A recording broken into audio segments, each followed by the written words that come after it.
So ito yung tsura niya pag binuksan mo siya galing sa labas. Ayan guys. Ayan yung makikita natin dito pag galing labas. So ayan guys, garage tour tayo. Let's go!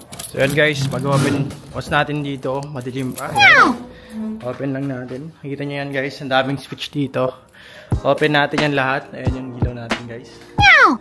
Para damang-dama natin. So makikita nyo dito yung Celica ko guys. Ayan. Tapos meron tayong mga big bikes dito. Meron tayong dalawang big bike. Ito, adventure to guys. Tingin maganda pang mga pang touring.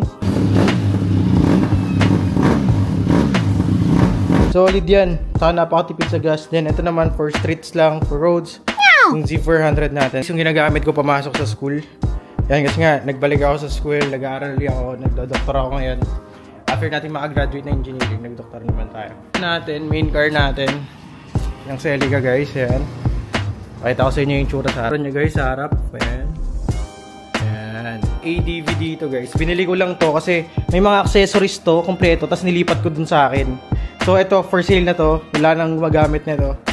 Kaya bilhin nyo na yan guys. Kung nakita nyo itong vlog na ito, bilhin nyo na yan. Ayan, set of tools, mga kagamitan. Kompleto tayo dyan guys. So lalo na itong impact. And dito guys, kompleto rin tayo ng mga langis like mga pang maintenance, coolant. Ayan, lahat ng coolant, ATF, oil, quick pang buffing dito. Ayan, ng pressure washer. Tapos meron tayong set ng mga jack dito. Sorry na. Ayan, itsura niya. Pumasok pag galing ka sa labas. So guys, dito na yung fire natin. Let's go.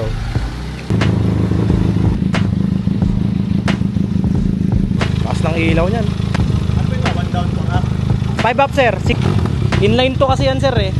Hindi siya parallel. Inline to kasi ng parallel to. Oo. Guys, kakatapos na lang isang transaction natin. Ngayon meron pa tayong isa dito guys. Second naman na motor. Ayun guys, yun yung kulay green kanina, yung Z400. Actually, nilabas ko na nga guys eh. Ando dun sa labas. Ayun o, sa labas na.